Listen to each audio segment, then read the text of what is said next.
Hey yo, how's it going? And welcome to Am I the... Bad word. Can't say the full title or YouTube will shove its algorithm up my... Today we're going to be deep diving back into the murky sewers of Reddit in order to uncover the true tales of potential Donkey holes. And then in no place to do so, I shall cast my moral high ground down upon them to decide, are they or are they not the donkey hole. If you enjoy the video then please leave a like, and if you want to see more content like this, hit that big red subscribe button. Now without any further ado, let's get right into it. To kick things off we have Am I the Anchovy for assuming we'd be splitting the bill? I recently went on a date with a girl I met on Tinder, and it went well until it was time for the bill. Apparently up until that point I'd assumed we'd be splitting it, while she'd assumed I'd be paying the whole bill. The reason she assumed this was because I picked the restaurant, and I'll admit it was kind of expensive. However, I assumed that if it was out of her price range, she would have suggested a more affordable option. When I asked her how we were going to split it, she got embarrassed because apparently she earns minimum wage and lives with her parents, so she couldn't afford what she ordered.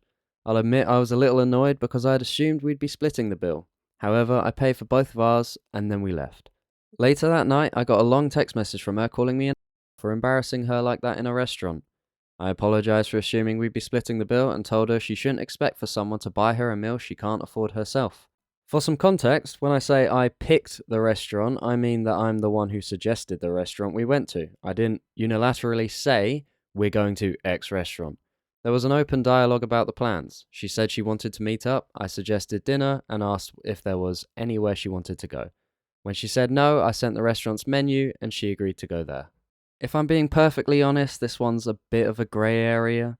The way I see it, if you directly ask someone to go out for dinner, you should expect to pay regardless. Personally, if I was to ask someone out for dinner, that in of itself is an invitation to buy them dinner. And if they asked me to dinner, I would expect them to have the intent of paying. Even so, I would still offer to pay regardless, but that doesn't mean I should be expected to. In this case, the OP said that she wanted to meet up, which then led him to suggesting dinner. I think that in this case he should have been open to paying for it as it was his choice to go out to eat in the first place, but at the same time, it seems unfair for his date to just automatically assume that he will be paying for all of it. I don't think either parties in this situation are exactly right or wrong, hence why it's such a grey area. But is he the asshole? No, not really. Moving on, am I the arachnid for refusing to leave the store with my dog? I have an invisible disability and a service dog. Oh boy, we're off to a great start with this one. I bring her everywhere, and it's been such a big quality of life difference for me. Yesterday I was in bulk foods buying some supplies and I brought my dog with me. While I was buying candy, a girl nearby started crying. The mother walked over and started demanding that I leave the store immediately. Shut up! I tried telling her that my dog was working and was not a pet. She wasn't having it, and didn't believe me because I was too young to have a medical condition. Oh, just get in a bin, would you? She said that regardless of whether or not my dog was an authentic working dog, her child had autism and was terrified. So I had to leave immediately and wait till they were done shopping until I could come back inside. I refused and continued shopping. I simply went to another area of the store to get the rest of the stuff on my shopping list. The woman had to bring her child and leave the store because she was too scared. The entire time she kept saying I should be ashamed of myself for scaring a child and refusing to leave. Yes, my dog was wearing a harness with patches on it to clearly identify it was a service dog and to not distract while she's working. Well, this one just speaks volumes by itself. I think it goes without saying that no, this man is obviously not the asshole. How entitled do you have to be? If your child is autistic and is scared of dogs, why don't you leave the store and wait till he's done shopping instead? Remove your child from the problematic environment rather than try to force the environment to change for your child. And the fact that she even had the nerve to speak to another person like that is honestly beyond me. And the only person who should be ashamed of themselves is this terrible mum. You go buy all the candy you want, mate. You're not in the wrong here. Next up, would I be the artichoke if I told my sister I would no longer be her bridesmaid? I, female, 30, have history with groom. We had the same friendship group in early teens and 20s. My sister did not know them well. This friendship group, however, imploded when I had to take my ex is not the groom, to court for a number of reasons Reddit will not allow me to post. I won in court and have a restraining order. During this time, I suffered from PTSD and anorexia. It took a long time to rebuild my life. Some of the group took his side and were not happy I was taking it to court. F1 would repeatedly harass me, blocking my car in, threatening me, and turn up where I was, including my house at all hours of the night. In the end, I had to tell her I would also take her to court if she did not back off. The wedding is this year. I was asked to be bridesmaid and happily accepted. 6 months later, I see a post that my sister has asked F1 to be a bridesmaid.